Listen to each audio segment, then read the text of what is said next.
और झारखंड के उत्पाद और मद्य निदेश विभाग के मंत्री योगेंद्र प्रसाद से न्यूज स्टेट संवाददाता सूरज कुमार ने खास बातचीत की, जिसमें झारखंड में धड़ल्ले से शराब के बोतलों पर हो रहे ओवर प्रिंट वसूली और नकली शराब पर उन्होंने सफाई दी। इसके साथ ही उन्होंने फर्जी कंपनियों पर कार्रवाई की बात भी की। उत्पाद एवं मद्य निदेश मंत्री योगेंद्र प्रसाद ने और क्या कुछ कहा, सुनिए। झारखंड में नई शराब नीति का ड्राफ्ट तैयार हो गया है, लेकिन राज्य सरकार के जो मंत्री हैं, उत्पाद विभाग के जो मंत्री हैं, इन्होंने अप्रैल माह से पहले कहा था कि 1 अप्रैल से ये नीति लागू हो जाएगी, लेकिन ऐन वक्त पर नीति में संशोधन की गई। जो पहले की कंपनियां थी, जो एजेंसियां थी, वही काम कर रही है। इसके पीछे वजह क्या है मंत्री जी की लगातार अब उसी कंपनी को फिर से टेंडर दिया गया। आपने कहा था कि 1 मई से नई शराब नीति के तहत इसे हम लोग देखेंगे। नहीं, देखिए, उसमें हम आज उस बात पर आज भी हम कायम हैं कि चूँकि पॉलिसी हम लोग दूसरे महीना में भेज चुके थे, लेकिन कई विभागों के द्वारा कई तरह की क्वेरी किया गया, क्योंकि तीनों पॉलिसी हम लोग बदल रहे हैं, होलसेल भी और ये खुदरा दुकान का भी और बार का भी। तो तीनों पॉलिसी जो 2022 की, वो तीनों पॉलिसियों को चेंज कर रहे हैं, कई बदलाव हुए हैं।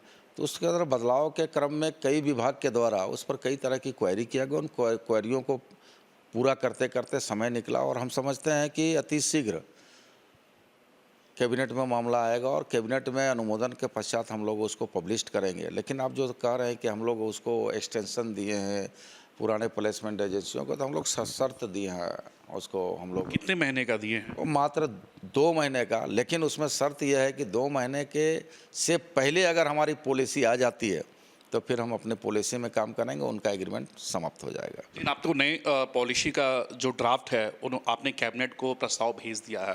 अगर कैबिनेट की बैठक होती है, अगर मंजूरी मिलती है, तो क्या उस समय से नई नीति लागू हो जाएगी? नहीं, उस समय से नहीं। जब हम दुकानें रिटेल हम पब्लिश करेंगे, उसके बाद जब दुकानें आवंटित हो गई, उसके बाद से चूँकि देखिए, राज्य के राजस्व का भी चिंता है। आखिर राजस्व का अगर हम दुकानें बंद कर दें, अगर आप जो कहे कि 1 तारीख से आप चलाने वाले थे, अगर 1 तारीख से अगर चूँकि पॉलिसी नहीं आ पाई थी, तो निश्चित तौर पर दुकानें बंद हो जाती, और बंद हो जाती तो हमारा राज्य का राजस्व का नुकसान होता। ऐसी परिस्थितियां हम लोग निर्णय लिए हैं और पुराने प्लेसमेंट एजेंसियों को 2 महीना के शर्त के आधार पर हम लोग एक्सटेंशन दिए हैं। लेकिन हमको लगता है कि 2 महीना के अंदर हम लोग पॉलिसी को ले आएंगे और नए पॉलिसी के तहत शराब की बिक्री होगी। मंत्री जी, लेकिन इसमें देखा गया कि जो कंपनियां पहले से काम कर रही थी, उसमें कई ऐसे ब्लैक लिस्टेड के कगार पर है, क्योंकि बहुत सारी ऐसी कंपनियां हैं जो रेवेन्यू जिनको जितनी जनरेट करनी थी, उस रेवेन्यू को वो उस पर घोटाला वो कर चुके हैं। वैसी कंपनियां काम कर रही है, तो क्या उसके ऊपर विभाग क्यों नहीं कार्रवाई कर रही है? मेहरबान क्यों है? नहीं, विभाग किसी पर मेहरबान नहीं है। मैंने विधानसभा में इस बात को भी कहा था कि जितने कार्रवाइयाँ हमने की है, और शायद वही कारण रहा है कि 2700 का टारगेट हम पार किए। ये पहला अवसर है कि राज्य में राजस्व का जो टारगेट एक्साइज डिपार्टमेंट को मिला था 2700, और 2700 को पार करके हम 2703 करोड़ में पहुँचे। कार्रवाई के बदौलत ही पहुँचे हैं भाई साहब। और दूसरा जो मैं कह रहा हूँ ना, दूसरा जो आप कह रहे हैं कि हम किसी पर मेहरबान नहीं है।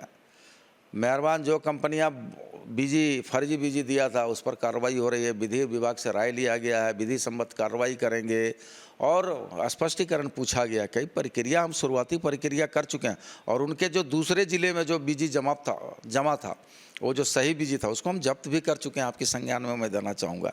इसलिए हमने कार्रवाई 100% हम लोग करेंगे, और कहीं कोई कोताही नहीं, कहीं पर किसी पर मेहरबानी नहीं। मंत्री जी, लेकिन आप कार्रवाई की बात कर रहे हैं, लेकिन फिर भी उसी कंपनी को हाथों में फिर 2 महीना गया। नहीं वो तो आप इसी बात को समझिएगा ना, वो जो कंपनी ब्लैकलिस्ट हुई है, उन कंपनियों को मैं एक्सटेंशन नहीं दिया हूँ। आप इस बात को समझिए।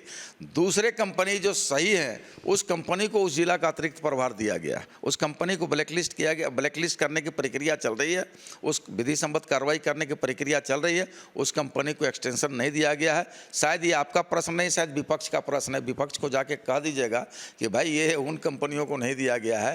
ये विपक्ष का सवाल आप हमसे कर रहे हैं। नहीं, विपक्ष का सवाल नहीं है, हमारा सवाल है मंत्री जी, क्योंकि अचानक 2 महीने का जो एक्सटेंशन देना, ये एक सवाल उठ रहा है। क्योंकि मंत्री जी ने खुद हमारे न्यूज नेशन पे ये दावा किया था कि 1 अप्रैल से मैं नई नीति ला रहा हूं झारखंड में, जो कि लॉटरी सिस्टम से लोगों को दी जाएगी, लेकिन 2 महीने का एक्सटेंशन, ये सवाल उठ रहा है। प्रक्रियाधीन है, चूंकि आप भी जानते हैं कई विभागों के संबंधित विभागों से उसकी राय मशवरा लिया जाता है, और वो उस प्रक्रियाधीन है, और प्रक्रिया आते ही हम लोग पूरा कर लेंगे। और रह गया कि आप चिंता है मैं उन जो ब्लैकलिस्ट कंपनी जो फर्जी बीजी दिया था उन कंपनियों को मैं एक्सटेंशन नहीं दिया हूँ।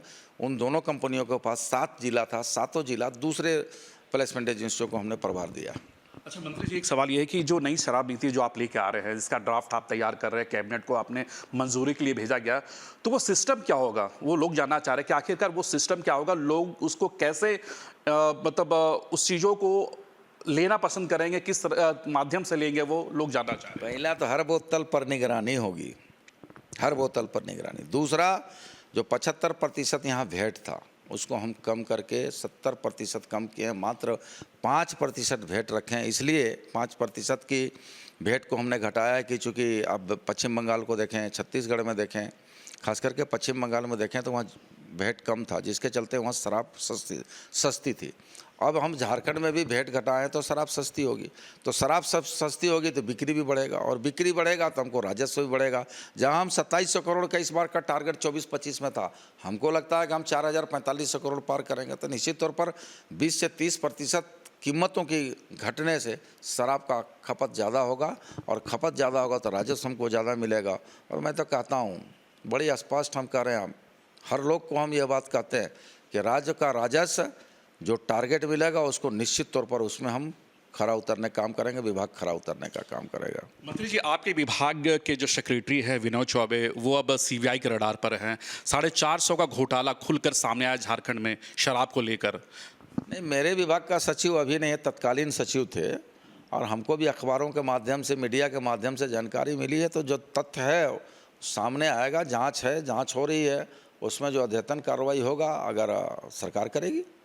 आपसे भी तो सवाल जवाब हो सकते हैं, तत्कालीन जो मंत्री थे, तत्कालीन जो सेक्रेटरी थे, तो फिलहाल विभाग तो आपके पास है। नहीं, अगर हमसे कोई सवाल पूछा जाएगा तो चूँकि 2022 की नियमावली है, उस 2022 के नियमावली में ना तो हम थे, ना हम उस नियमावली को जानते हैं, ना उस नियमावली बनाने समय हम थे, तो निश्चित तौर पर अगर कोई सवाल होगा तो उसका सकारात्मक सहयोग करेंगे हम लोग। अच्छा मंत्री जी, आपने कहा कि हर एक बोतल की निगरानी होगी, ये आपका एक स्लोगन है कि हर बोतल की निगरानी होगी। बिल्कुल होगी। लेकिन हर शराब दुकान में ओवर प्रिंट लिया जा रहा। हमने भी ये सवाल किया तो कह रहे नहीं, ऊपर से आदेश है। तो ये ऊपर से भैया आदेश किसकी है, माने मंत्री का या सेक्रेटरी का? ऊपर से आदेश नहीं है। मैंने आपको कहा कि अवैध भंडारण, 2 नंबर माल, डुप्लीकेट शराब, प्लेसमेंट एजेंसियों के द्वारा अधिक मूल्य पर शराब बेचना, इस तरह की कुल कांडों में हम करीब 5500 FIR कर चुके हैं 4 महीना में।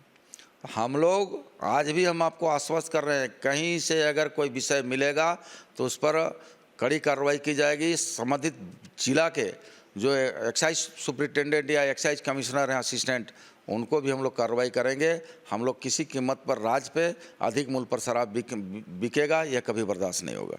मंत्री जी, ये भी कहा जा रहा है कि कैबिनेट में एक प्रस्ताव ये भी गया है कि जो दुकान संचालन करने का जो समय है सुबह 10 से रात 10 बजे तक, तो कहा जा रहा है कि सुबह 10 से रात 11 बजे तक अब सरकार इसे खोल सकती है।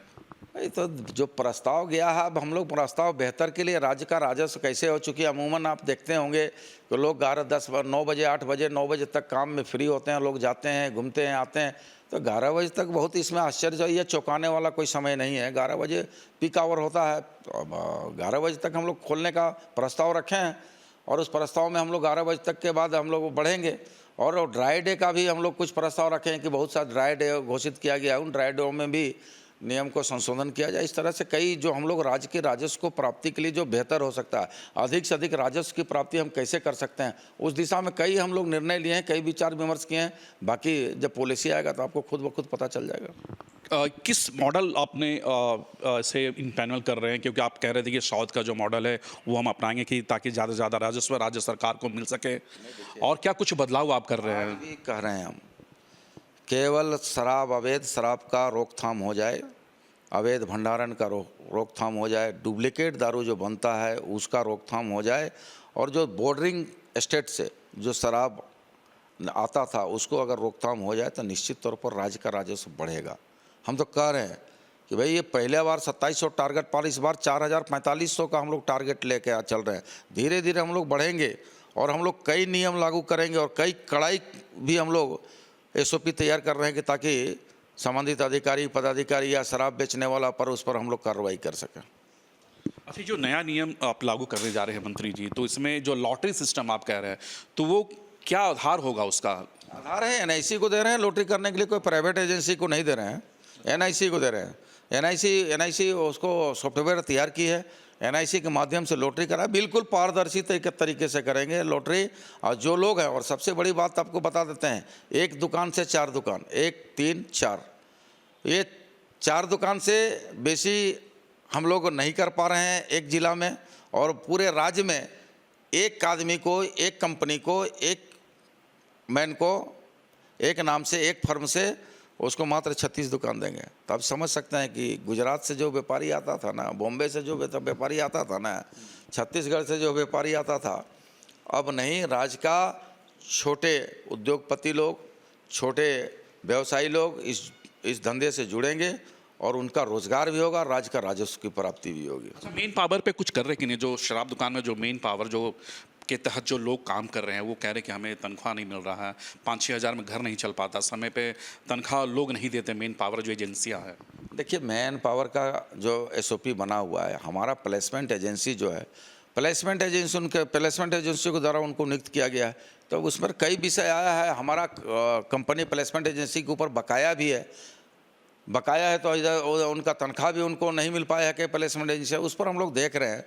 उस पर हम अतिशीघ्र मीटिंग रखेंगे और उस पर प्लेसमेंट एजेंसियों पर जो बकाया है विभाग का, उस पैसे को भी वसूलेंगे, और जिनका देनदारी है उस देनदारी को भी हम लोग माइनस प्लस करेंगे, उसको भी देंगे हम लोग। चलिए, झारखंड के लिकर मिनिस्टर योगेंद्र प्रसाद है, इन्होंने साफ कहा कि झारखंड में जो नई जो शराब नीतियां हैं, उसका जो खाका है, यानी कह सकते हैं कि ड्राफ्ट पूरी तरह से तैयार हो चुकी है, कैबिनेट में प्रस्ताव जा चुका है। बहुत जल्द कैबिनेट में प्रस्ताव फाइनल होने के बाद ये नीतियां पूरे झारखंड में लागू कर दी जाएगी, और बिल्कुल ट्रांसपेरेंट के तहत हर एक दुकान में शराब का जो है संचालन वो होगा। इन्होंने साफ कहा कि हमारी नज़रें हर एक बॉटल पर रहेगी, यानी आप कह सकते हैं कि ट्रांसपेरेंसी पूरी तरह से साफ झलकेगी।